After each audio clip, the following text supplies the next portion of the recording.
Following the introduction of the book God dictated to me as he dictated the Torah to Moses, and each of the books of the prophets written by that prophet. The prophets, because they talk to God and they tell us what God is saying. And that also makes them men and divine beings. Spirit alights upon them, like in chapter 11 of Isaiah, regarding the Moshiach, and God is in his spirit. There's two divine beings, and a man and divine beings. Okay, chapter 1. We're redoing the entire book. I had just redone all the chapters, but we've already reposted it about 7 times, and it's already starting to wear a little bit. And I got all my equipment out, so we're gonna do it again. There'll be one more repost of the ones we just finished, and which comes up to 67. It was around 50, but it's all those part 1s and part 2s and 21 part 11 with Rashi. I don't know why I can't get my memory card to just go without stopping. It stops at 30 minutes every time. I just went through every function on my camera and I don't see where any change would be helpful. We are trying to put more light into it. I've moved my light fixture. Okay, the Leper scholar. The oral tradition and the oral law are necessary. It's this way. Trying to get centered in the camera. Are necessary for an understanding of the laws given to Moses by the Lord, such as how you keep and observe the Sabbath of Exodus, chapter 31, verse 16, must be determined in the oral tradition. Commentaries on the books of the Hebrew Bible outside of the teachings and laws that were given to Moses by God at Horeb in the Torah are opinions. And there were many disagreements amongst the sages and rabbis of the ancient age and the Middle Ages regarding the prophets and their books. Rabbi Shlomo Yitzchaki, generally known today by the acronym Rashi. The acronym is RAbbi SHlomo Itzhaki. He was a medieval French rabbi and author of the comprehensive commentary on the Talmud and commentary on the Tanakh. He's often referred to as the first rabbi to believe that the Jewish people as one man, Israel, are God's righteous servant. Early sages expected a personal Messiah, one man, to fulfill the Isaiah prophecy. One individual man, a personal Messiah. No alternative interpretation was applied to this passage until the Middle Ages. Rashi held the position that the servant passages of Isaiah referred to the collective fate of the nation of Israel rather than a personal Messiah. Some rabbis, such as Ibn Ezra and Kinski, agreed. However, many other rabbis, rabbinic sages and rabbis during the same period and later, including Moses ben Maimon, commonly known as Maimonides, and often referred to by the acronym Rambam, a medieval Sephardic Jewish philosopher who became one of the most prolific and influential Torah scholars of the Middle Ages, realized the inconsistencies of Rashi's views and would not abandon the original Messianic interpretations, which of course has been done today by the most noted being Jews for Judaism and Outreach Judaism, that would be Tovia Singer.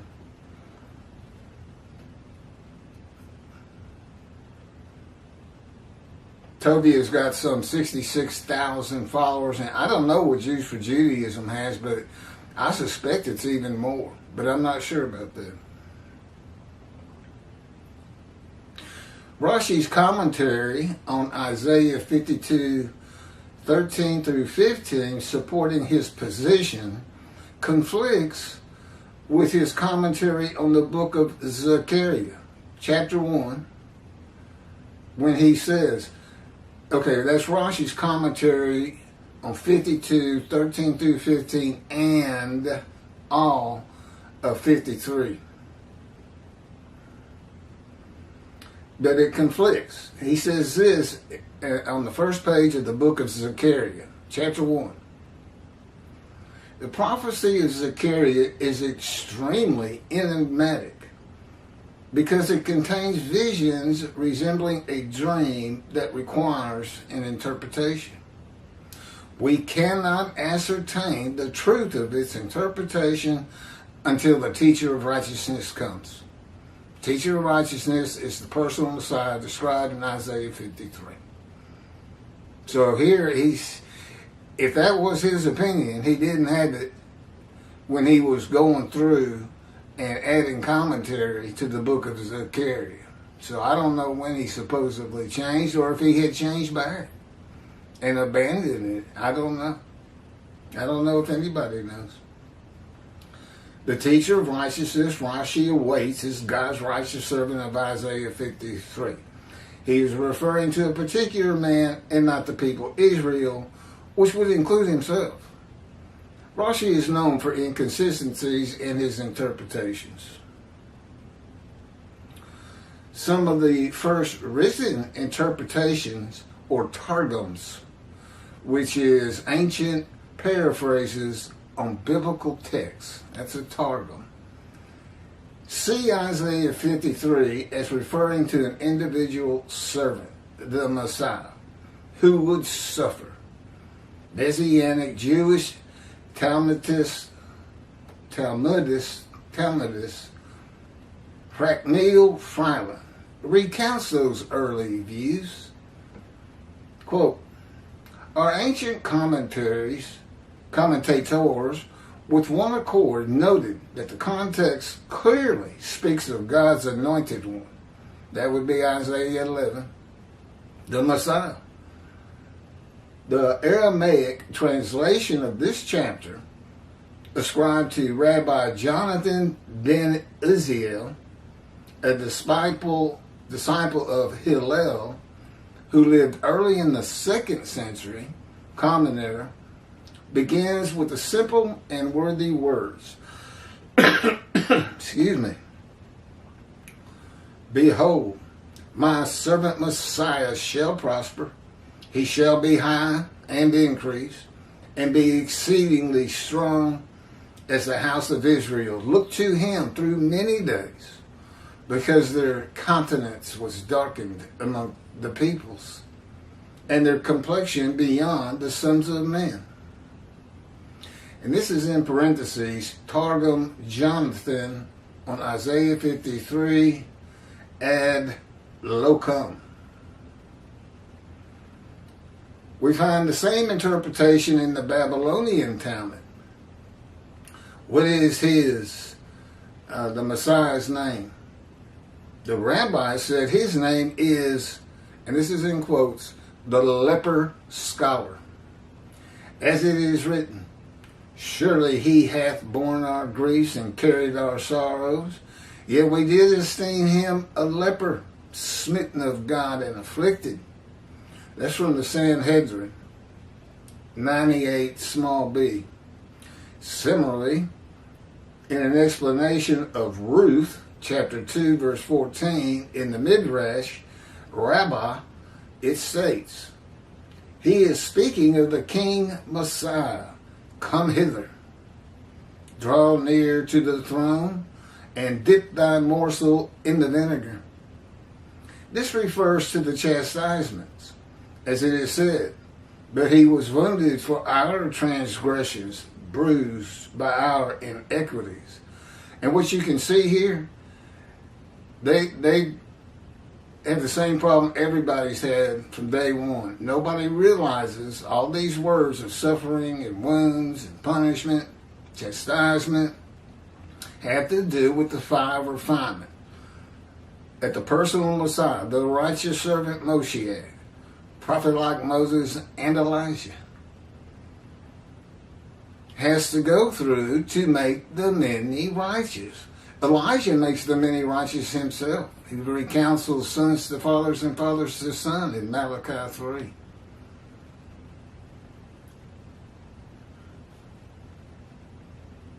I don't know why dipping thy morsel in the vinegars of chastisement. By the way, the Zohar, in its interpretation of Isaiah 53, points to the Messiah as well. There is in the Garden of Eden a palace named the Palace of the Sons of Sickness. Somebody's making something up. I feel like I'm reading Rambam. This palace the Messiah enters, and he summons every pain and every chastisement of Israel. All of these come and rest upon him. And had he not thus lightened them upon himself, there had been no man able to bear Israel's chastisements for the transgressions of the law, as it is written, surely our sickness he has carried. That's the Zohar, Roman 2, 212, small case A. The rabbis today who believe Isaiah 53 describes the Jewish people have been left to their own analysis in their interpretations, and there are different opinions on how the Jewish people fulfill the verses of Isaiah 53. Rabbi Tovia Singer of Outreach Judaism and Jews for Judaism both believe Isaiah 53 describes Israel. And they disagree with each other in their analysis, their commentaries. This is not unusual. Rabbi Nachmanides often disagreed with Rabbi Maimonides, Rambam. Tovia Singer follows the Christian belief that God sacrifices his children by applying the animal atonement and worship laws of the Torah to human beings. The murderers of the Holocaust is who I'm referring to, who weren't unblemished rams. They were all blemished. I'm sure that all man is. And Jews for Judaism believes in an exaltation by the world of the Jewish people, which is not in the Hebrew Bible. If you want to find any source for it, it's going to be Rambam. It will never happen. The Jewish people were formed by God to test the world. He knew they would hate them. But what do you think is going to change about the Jew that's going to change 2 billion Christians and have them disavow Jesus and 2 billion Muslims and disavow Allah? What do you think is going to happen? His whole commentary is based on that concept, and he still doesn't explain God chose to crush him by disease. Okay, that would be all Jewish people gathered as one man. God afflicts him. That would be all Jewish people as one man. When did that happen? Generally, it happens at birth. God afflicts you. You're born disfigured, blind, deaf, lame, crippled, something like that. I'll tell you what, I've looked at your commentary and you don't address it. What's his name? Kravitz and Skoback. And how about Tovia Singer? How do you get 6 million dead people that are exposed to death but given long life.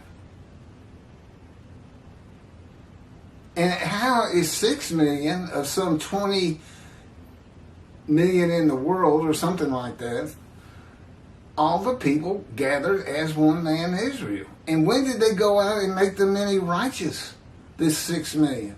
Or are they just guilt offerings and Hitler is the righteous servant? I mean, that makes more sense than anything. If all 6 million fit into the 53:10 verse that he offered himself for guilt, which is the proper interpretation. Toby is known for his fluency in Hebrew, but he dropped the ball here. If he thinks that says guilt offering, I've got an awful lot of people who disagree with him. And it certainly wasn't a cue from God to go to Leviticus, revive his animal sacrificial and worship laws, which only God can do. It's his laws if he wants to revive them. And then change it, add to the Torah. Puts in human beings. 6 million of them are guilt offerings. Well, it means you can offer any human being as a guilt offering, I suppose. If you can find one that's unblemished. And the ovens of Auschwitz and the other death camps are not altars of God, which is part of the sacrificial system. He should have just stuck with the personal Messiah, Moshiach is coming, and he's the man in 53, and agreed with the sages. And you would think Skobach would too. I can't tell you how many times I've heard him say, or maybe it's the same video over and over. Our sages say. My answer to that is always, what do you say? That was like 2,000 years ago. In a time of illiteracy, no universities, no schools. Our sages say. I'm not saying they weren't great for their time, but you can see Rambam just making stuff up left and right and misinterpretations.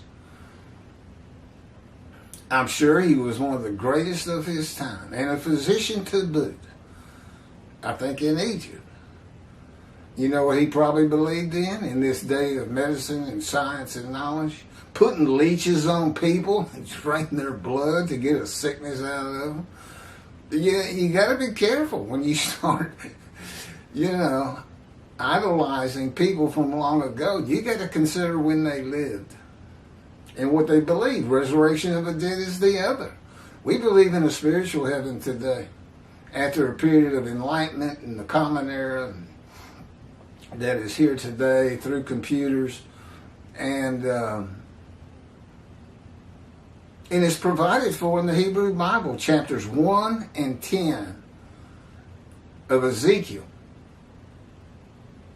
is a spiritual heaven, shows you a spiritual heaven. The eyes on the creatures and in the wheels of the wheelworks in chapter 1 that become cherubs in chapter 10, but Ezekiel says it was the same vision, rises to the house of God, and God is there. Those eyes are the spirits of the Jewish people in Israel. Doesn't say it leaves Israel, by the way. Might be a good reason to come back, Jews across the world, but they won't. If you grow up in a certain country and neighborhood and this and that, more than likely you're not coming back to Israel. Maybe if you were a very religious person, but most aren't. Only 30% in Israel are observant Jews under the last survey I saw, which is still more than in Christianity. Now, I don't know about Islam. It seems like they all believe in Allah, which is crazy because the Quran came from the angel Gabriel, who does not exist. There is a Gabriel in the book of Daniel, which is not a book of the prophets, but he's a man in a vision. It's the Christians, I think, that turned him into an angel with all the stuff they make up. There's no Lazarus. There's not even a Satan. We've made that point before. I know he appears 3 times in the Hebrew Bible, but he's just story. He's not real.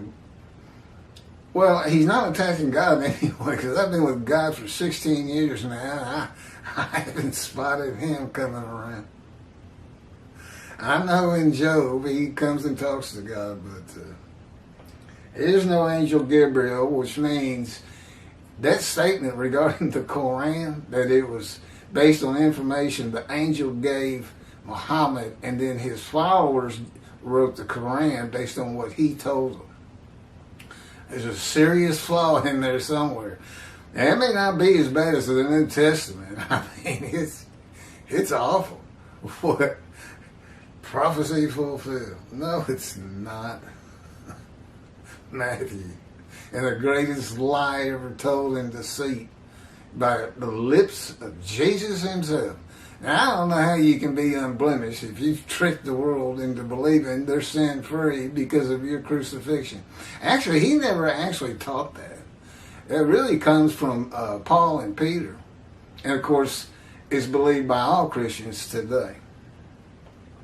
He didn't. He didn't say, I'm going to the cross so that the sins of the Jewish people forgiven. And he knew if his cousin was Elijah, he knew they were sin-free anyway, under the covenant that comes to Elijah in Malachi 3. Of course, he wasn't. He wasn't Elijah. It was not the day of the Lord, although Jesus proclaimed it. He wasn't. And how about using Malachi 3, where God says, first verse, I'm sending my messenger before me. I think it's to clear the way. And I am going to return to my temple. Okay, well, in the days of Jesus, and he uses that very verse to describe John the Baptist as Elijah. Well, I got news for you. God was in his temple in the days of Jesus. He wasn't returning. There's so much backward and wrong in that book. It's incredible. The greatest lie ever told, Jesus Christ. He changed it. I've got a video on it. I'm not going to go through the whole thing again. Just blatant lie. I mean, it's not even close. Now, of course, I'm saying Jesus. Jesus is a myth. Now, he never existed. It's whoever wrote that gospel decided to change things up because, what did they say? They'd say, well, look, nobody's got scrolls to speak of. Nobody can read. We can put anything we want in here. And they did. Whoever wrote it. Nobody believes that's the actual Matthew, the disciple. It's too far above his head for fishermen or whatever. I guess that's the reason they say that. Anyway, I've read that.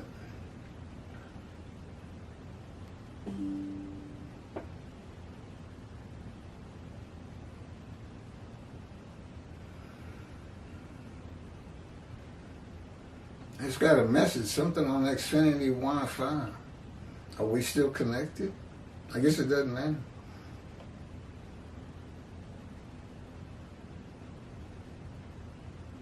The shortest verse in the Christian New Testament is, Jesus wept. He had just raised Lazarus from the dead, and still the people did not believe he was who he said he was. There is no description of him. It is certainly not Isaiah 53. Judaism does not seem to realize how important a description of God's servant David, a shepherd, is for the building of the third temple. That's me. I'm the man described. He came to me at birth, orchestrated my life to fit these verses, full of egregious injuries, suffering, familiar with disease, crushed with disease, but given long life.